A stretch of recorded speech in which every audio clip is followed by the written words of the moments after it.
If someone tells you they own the railroad crossing, wait 5 minutes before believing them. The first thing I heard that morning was the distant echo of a train horn rolling across the valley like thunder trapped between the hills. It was just after 7 o'clock, the air still cool, the sky painted with pale shades of orange and blue as the sun climbed above the tree line. I had parked my truck near the railroad crossing that separated the edge of our community from the industrial corridor beyond it. The crossing was nothing special. Two steel rails cut through the countryside, bordered by warning lights, crossing gates, and a narrow access road that connected several neighborhoods. For most people, it was simply part of the landscape. For me, it was part of my daily routine. That morning should have been completely ordinary. Instead, I noticed a small crowd gathering near the crossing. Several vehicles were parked along the shoulder. Residents stood around, talking while looking toward the tracks. In the center of the commotion stood Rebecca Collins, the president of the Homeowners Association. Even from a distance, I could tell she was in one of her determined moods. She was pointing toward the crossing equipment while speaking loudly enough for everyone nearby to hear. As I walked closer, I heard fragments of her explanation. She was claiming the crossing created traffic problems for the community. She was insisting that changes needed to be made immediately.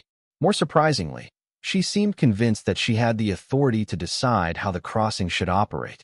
Several residents appeared uncertain, but Rebecca spoke with the confidence of someone who never doubted her own conclusions. I leaned against my truck and listened quietly. Nobody paid much attention to me. That was normal. I preferred it that way. Rebecca continued describing her plan. According to her, the crossing remained closed too often. She believed local residents deserved more control over how it functioned. The problem was that railroad crossings do not work that way. They operate according to procedures, regulations, and systems far larger than any homeowners association. Yet, Rebecca spoke as though a board meeting could somehow override all of that. A few people nodded. Others exchanged skeptical looks. Then Rebecca stepped closer to the tracks and announced that somebody needed to take a stand. The statement immediately attracted more attention. Phones appeared. Conversations stopped. Everyone sensed that the situation was becoming more serious. I glanced at my watch. 5 minutes. That was all I could think about. 5 minutes separated that moment from something Rebecca never expected. Somewhere beyond the hills, beyond the warehouses and grain elevators, a locomotive was already moving toward this crossing according to schedule. The distant horn sounded again, slightly louder this time. Most people barely noticed it. Rebecca certainly did not. She was too focused on the crowd gathering around her. Standing there beneath the brightening morning sky, watching her explain why she believed she controlled the crossing, I almost felt sorry for her. Because while Rebecca was busy telling everyone how the railroad should operate, she had absolutely no idea who would be sitting inside the locomotive arriving in just a few minutes. I checked my watch one more time before turning away from the crowd. The crossing was still occupied by residents listening to Rebecca Collins explain why she believed changes needed to happen immediately. Her voice carried clearly across the morning air, mixing with the occasional chirping of birds and the distant hum of traffic from the highway several miles away. Nobody seemed interested in questioning whether she actually possessed the authority she claimed. They simply listened. That was one of Rebecca's greatest talents. She spoke with such certainty that people often assumed she knew more than she did. I climbed into my truck and started the engine. The familiar vibration settled through the steering wheel as I pulled away from the crossing and headed toward the rail yard. The route took me through rolling farmland, past grain silos, warehouses, and maintenance facilities that had become as familiar to me as my own neighborhood. The entire drive took less than 15 minutes, but it gave me plenty of time to think. Most people in our community knew me as a quiet resident who kept to himself. They knew I lived in a modest house near the edge of the subdivision. They knew I preferred early mornings and rarely attended homeowners association meetings. What they did not know was how much of my life revolved around the railroad. For more than 25 years, my days had been measured by schedules, safety procedures, signals, and steel tracks stretching across multiple states. Railroads operate on precision. Every movement has a purpose. Every communication matters. Every decision affects countless people further down the line. That reality teaches patience. It teaches discipline. Most importantly, it teaches respect for systems that exist for reasons many outsiders never fully understand. By the time I reached the rail yard, the sun had risen higher above the horizon. The massive locomotives waiting on adjacent tracks glowed beneath the morning light. Mechanics moved between equipment performing inspections. Conductors reviewed paperwork. Radios crackled with routine communications. The atmosphere felt calm and organized, exactly the way transportation systems are supposed to feel. I parked near the operations building and headed inside. The familiar smell of coffee, machine oil, and fresh paperwork greeted me as I entered. Several co-workers exchanged morning greetings. Nobody appeared stressed. Nobody appeared rushed. Everything was operating according to schedule. After completing the normal pre-departure procedures, I reviewed the route information for the day. The crossing near our community appeared exactly where I expected to find it. Just another location along a route that crossed multiple counties before reaching its destination. To the railroad, it was one crossing among hundreds. To Rebecca Collins, it had somehow become the center of a personal campaign. The contrast made me smile. Outside, another train horn echoed through the yard. I gathered my equipment and prepared for departure. Meanwhile, several miles away, Rebecca was probably still addressing her audience near the crossing. She believed she was influencing the future of the railroad. She believed she was taking control of a situation larger than herself. What she did not realize was that while she continued speaking, the schedule she was trying to challenge was already moving forward exactly as planned. Back at the crossing, the crowd had grown larger. News travels surprisingly fast in communities where people have strong opinions and very little entertainment before breakfast. By the time I completed the final preparations for departure, several additional residents had joined Rebecca Collins near the tracks. Some arrived carrying coffee cups. Others stood beside parked vehicles recording videos with their phones. The crossing had become an audience, and Rebecca clearly enjoyed having one. According to later conversations, she spent most of that time explaining why the railroad needed to be more responsive to community concerns. She spoke about inconvenience. She spoke about traffic delays. She spoke about accountability. The problem was that she rarely spoke about jurisdiction. That detail mattered more than everything else combined. Railroads operate within a framework of regulations, procedures, agreements, and safety requirements that extend far beyond the boundaries of any homeowners association. Yet Rebecca presented the situation as though a neighborhood board could simply vote on how a railroad crossing should function. Several residents accepted her reasoning. Others appeared uncertain. A few quietly questioned whether she actually possessed the authority she claimed. Those questions never received clear answers. Instead, Rebecca continued projecting confidence. Confidence often fills the space where facts should be. Meanwhile, inside the locomotive facility, everything continued according to schedule. Conductors reviewed documentation. Dispatchers monitored traffic. Crews coordinated departures. Nobody discussed homeowners associations. Nobody discussed neighborhood politics. The railroad simply continued doing what railroads have done for generations, moving freight safely and efficiently from one location to another. That contrast fascinated me. On one side, there was emotion, assumption, and public opinion. On the other, there were procedures, schedules, and established systems. Eventually, those two worlds were destined to meet at the crossing. The only question was how Rebecca would react when they did. As departure time approached, I climbed into the locomotive cab and completed the final checks. The controls sat exactly where they always had. The instrument displays glowed softly. Radio communications flowed through familiar channels. Outside the windshield, steel rails stretched toward the horizon in two perfectly parallel lines.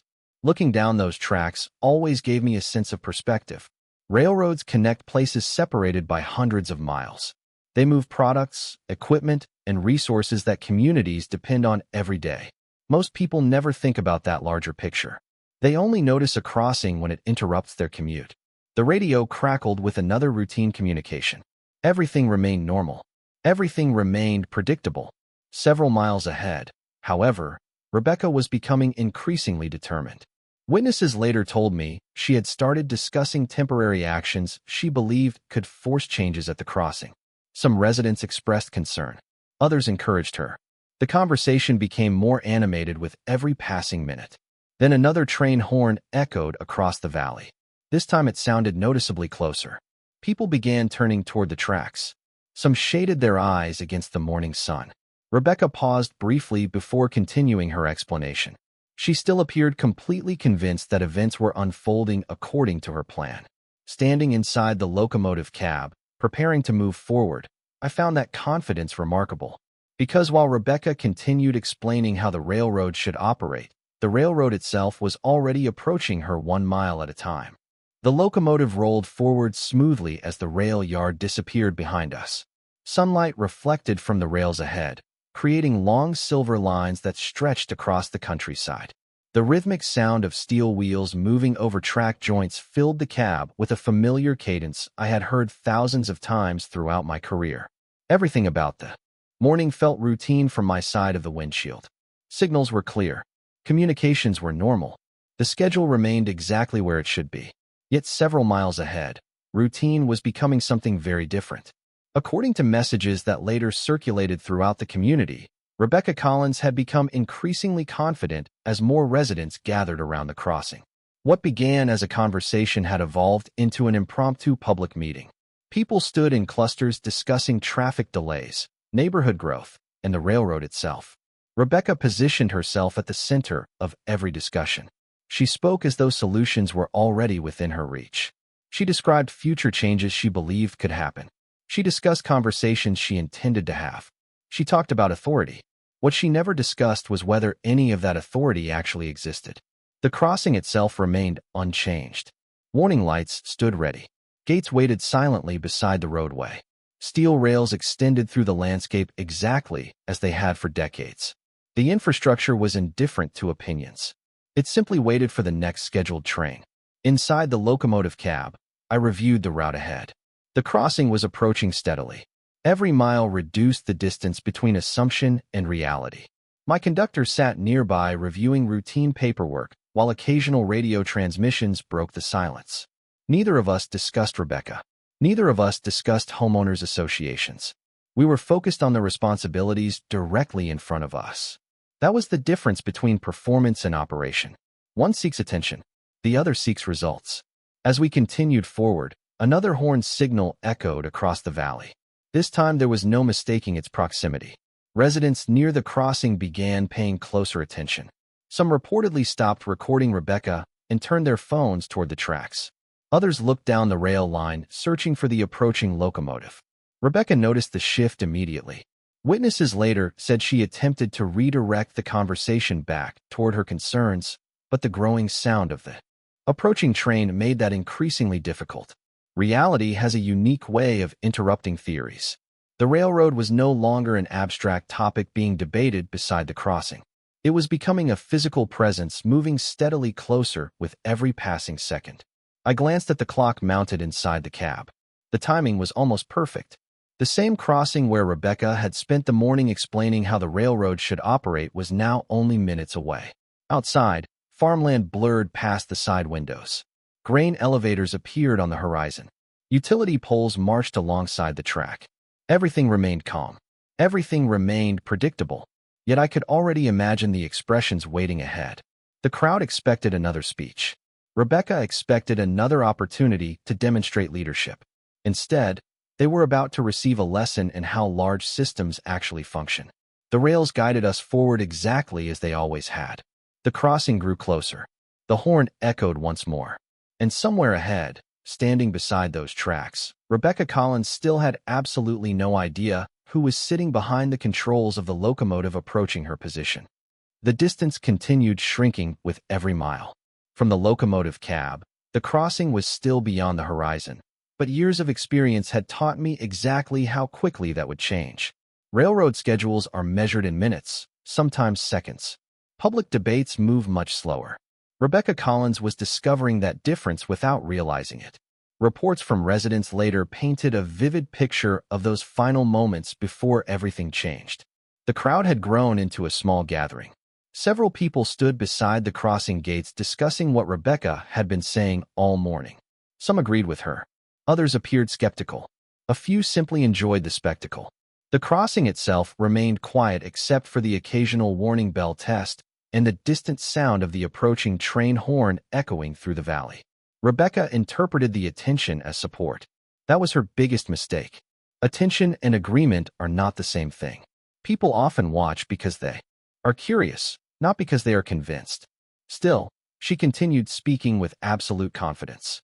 She described proposals she wanted implemented. She discussed future meetings. She suggested the railroad should be more accountable to community concerns. Each statement sounded certain. Each statement sounded authoritative. Yet nobody from the railroad had been consulted. Nobody from operations had participated in those discussions. The system she was attempting to influence continued functioning completely independently of her plans. Inside the locomotive, everything remained remarkably ordinary. The controls responded exactly as expected. Signals ahead displayed normal indications. Radio communications continued flowing through standard channels. My conductor reviewed route information while I monitored the track ahead. The professionalism inside the cab contrasted sharply with the growing emotion surrounding the crossing. One side relied on procedures developed over decades. The other relied on assumptions formed over breakfast conversations. Eventually, those two realities were bound to collide. The crossing warning system activated several minutes before our arrival. Flashing lights came to life. Bells began ringing. The gates started lowering into position. Residents immediately turned their attention toward the tracks. Conversations stopped. Phones rose into the air. The atmosphere shifted from discussion to observation. Rebecca paused mid-sentence and looked down the rail line. Witnesses later described her expression as mildly irritated, as though the approaching train had interrupted something important. In a way, it had. Reality was interrupting a narrative. The horn sounded again. Louder now. Closer now. Impossible to ignore. Through the windshield, I could finally see the crossing in the distance. Tiny figures stood near the roadway. Vehicles waited behind the gates. Morning sunlight reflected from windshields and crossing signals. Everything appeared exactly as it should. Safe, organized, predictable. Yet I knew something the crowd did not. The next few minutes would transform the entire situation. Rebecca still believed she was the central figure in the story unfolding at the crossing. She still believed she was directing events. What she failed to understand was that the railroad had never been responding to her at all. It was responding to schedules, dispatchers, procedures, and operational requirements established long before she ever arrived that morning. As the locomotive continued forward, the crossing became clearer. Individual faces started coming into view. The crowd watched the approaching train. Rebecca stood closest to the center of attention, and for the first time all morning, she appeared uncertain. Not because she understood what was coming, but because she could feel control slowly slipping away from her grasp. The reveal was now only moments away. The crossing filled the entire windshield now. What had been distant shapes only minutes earlier were becoming individual people, parked vehicles, and familiar landmarks. The warning lights continued flashing. The gates remained lowered. Every part of the system was functioning exactly as designed. From my position inside the cab, I could see residents gathered behind the barriers, many holding phones in the air. The morning sun reflected from their screens as they recorded the approaching locomotive. Rebecca Collins stood near the front of the crowd. Even at that distance, her posture was unmistakable. She remained focused on the crossing, the train, and the audience surrounding her. The horn echoed once again across the valley. This time the sound carried a different weight. Nobody was talking anymore. The conversations that had filled the crossing only minutes earlier had vanished completely. People were watching, waiting, observing. The railroad had become impossible to ignore.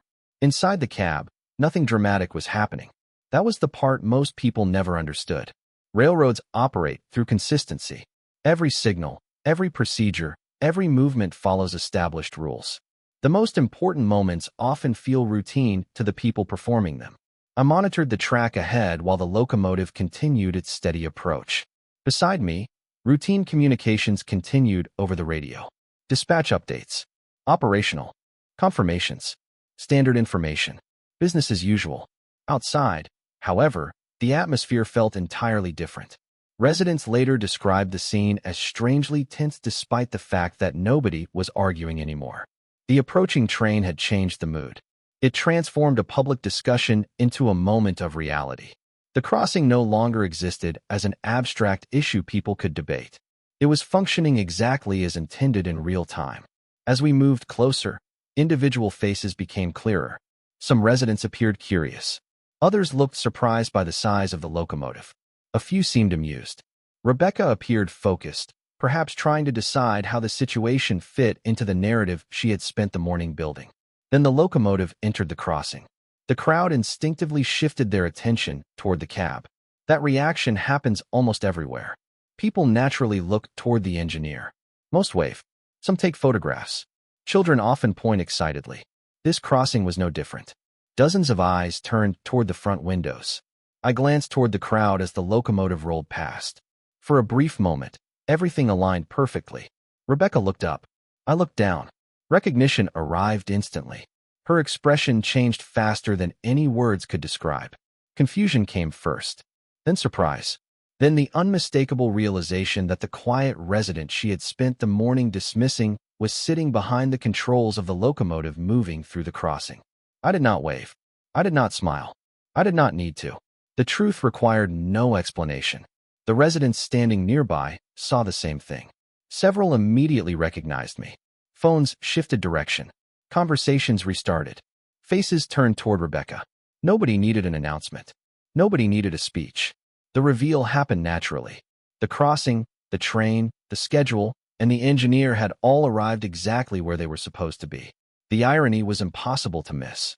Rebecca had spent hours explaining how the railroad should operate without realizing that the person she had been ignoring all morning was the one operating the train passing directly in front of her. And as the locomotive continued beyond the crossing, leaving stunned silence behind it, I knew the real consequences of that realization were only beginning. By the time we cleared the crossing and continued down the line, the story had already begun spreading through the community. That was the funny thing about moments like that. They lasted only a few seconds in real time, yet people talked about them for weeks afterward. Inside the locomotive cab, the day continued exactly as planned. Freight operations do not stop because someone experiences an unexpected realization. Schedules remain schedules. Deliveries remain deliveries. The railroad kept moving. Yet during the next several hours, my phone accumulated more messages than it normally received in an entire month. Most came from residents who had been standing near the crossing. Some were amused. Some were shocked. Others simply wanted confirmation that what they thought they saw had actually happened. The answer was simple. Yes. The engineer operating the locomotive had been the same person Rebecca Collins spent the entire morning dismissing as an uninformed resident.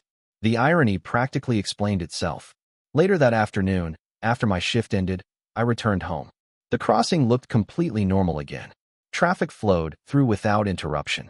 The warning gates operated exactly as designed. Nothing about the physical environment had changed. What had changed was perception. Several residents approached me before I even reached my driveway. They were polite, curious, slightly embarrassed on Rebecca's behalf. One neighbor laughed and said the expression on her face should have been photographed. Another admitted he initially thought someone was playing a joke. Others asked how long I had worked in the railroad industry. For many of them, the answer was surprising. More than 25 years. Longer than some residents had even lived in the community. The conversations remained friendly, but they all circled back to the same point. Rebecca had spoken with absolute certainty about something she clearly did not understand. That realization lingered with people. Expertise rarely announces itself. Most professionals do not walk around introducing themselves by their job titles every morning. They simply do their work.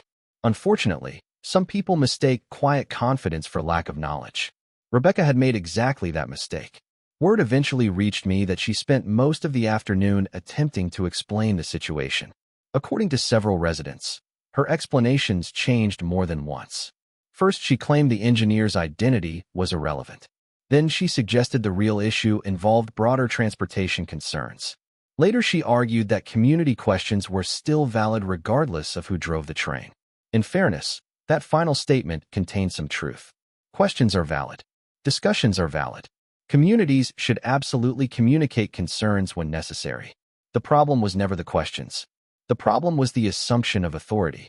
Rebecca had presented opinions as expertise. She had presented confidence as qualification. The crossing incident exposed the difference.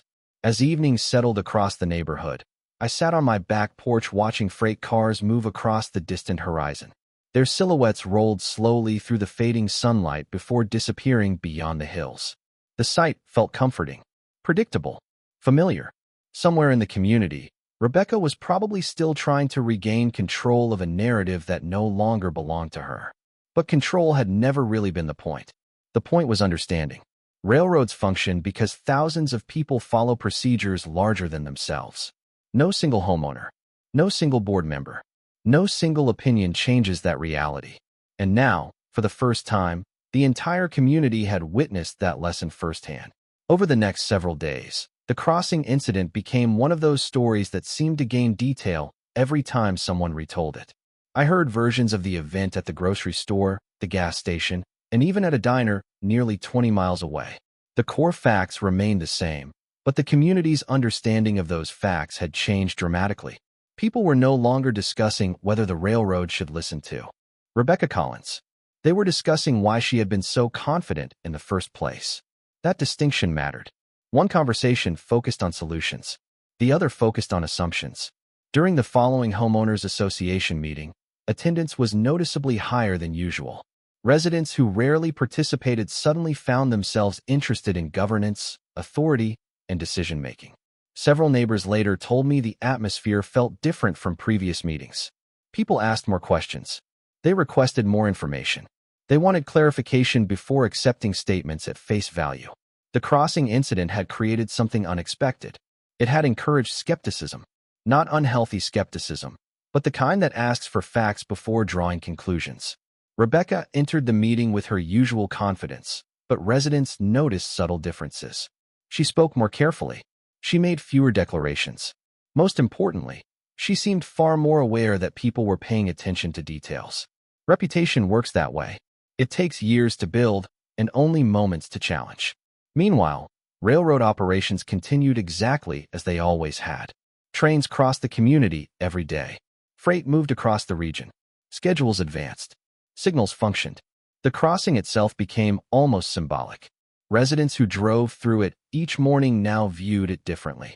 Instead of seeing an inconvenience, many began seeing part of a larger transportation network that connected cities, industries, and communities far beyond our neighborhood.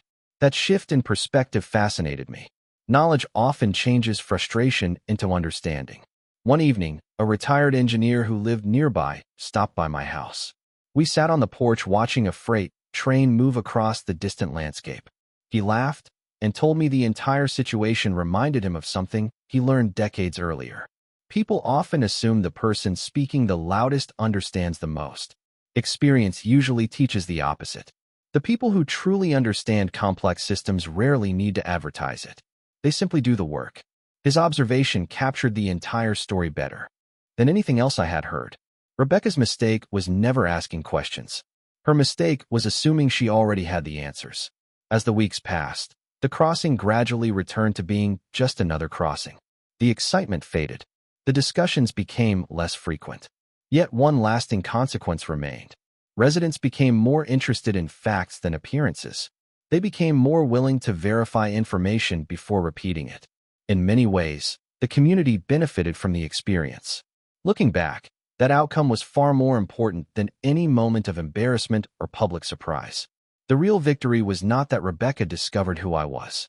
The real victory was that people learned how easily confidence can be mistaken for expertise. Every time I guided another train through that crossing, I noticed the same gates, the same lights, and the same stretch of road. Nothing physical had changed, but the way people understood those tracks had changed completely. And that understanding was proving far more powerful than any argument ever could have been. Nearly a year after the morning that changed everything, the crossing looked exactly the same. The warning lights still flashed when trains approached. The gates still lowered on schedule. Vehicles still lined up patiently on both sides of the road waiting for locomotives and freight cars to pass. To an outsider, nothing about the location seemed remarkable. Yet every time I guided a train through that crossing, I remembered how a few minutes had exposed the difference between confidence and competence. Life in the community eventually settled back into its normal rhythm. Homeowners association meetings became less dramatic. Residents focused on ordinary concerns again. Landscaping, maintenance projects, neighborhood events, and routine discussions returned to the center of attention. The crossing incident gradually faded into local history. Still, it never disappeared completely. Every community has a few stories that people continue mentioning years later. This became one of them. Occasionally, a new resident would hear fragments of the story and ask whether it really happened. Longtime neighbors usually answered before I could. They would laugh, shake their heads, and describe the morning when everyone discovered that the quiet resident standing beside the tracks happened to be the engineer operating the locomotive arriving minutes later. What amused me most was how often people focused on the reveal itself. The reveal was memorable, but it was never the most important part. The important part was the lesson hidden inside it. Expertise does not always announce itself. Authority does not always wear a name tag. Experience does not always seek attention. Some of the most knowledgeable people in any community spend their lives working quietly, while others make assumptions about who they are. Rebecca Collins eventually adapted. To her credit, she became noticeably more careful about speaking on subjects outside her expertise. Residents noticed the change. Discussions became more collaborative. Questions became more common. Certainty became less automatic. In an unexpected way, the crossing incident improved the community. It encouraged people to listen before judging. It encouraged curiosity instead of assumption. Looking back, that outcome mattered far more than any temporary embarrassment. One autumn evening, I found myself passing through the crossing once again. The sun hung low above the horizon, painting the rails with streaks of gold. Trees along the roadway swayed gently in the breeze. A few vehicles waited behind the lowered gates as our train approached. Among them sat familiar faces from the neighborhood. Some waved as the locomotive rolled past. I waved back. The crossing functioned exactly as it always had. Safe, predictable, reliable. The same qualities that define every successful railroad operation. As the train continued beyond the community, I looked ahead at the endless tracks stretching toward the horizon. They reminded me of something I learned long ago. Systems endure because they are built on knowledge, discipline, and experience. Personal opinions come and go. Public attention comes and goes. Rumors come and go. Reality remains. That morning near the crossing, Rebecca believed she was confronting an ordinary resident. Instead, she encountered a reality she never expected. And in the end, nobody needed to argue, threaten, or prove anything. The truth arrived on schedule, riding a locomotive, exactly 5 minutes later.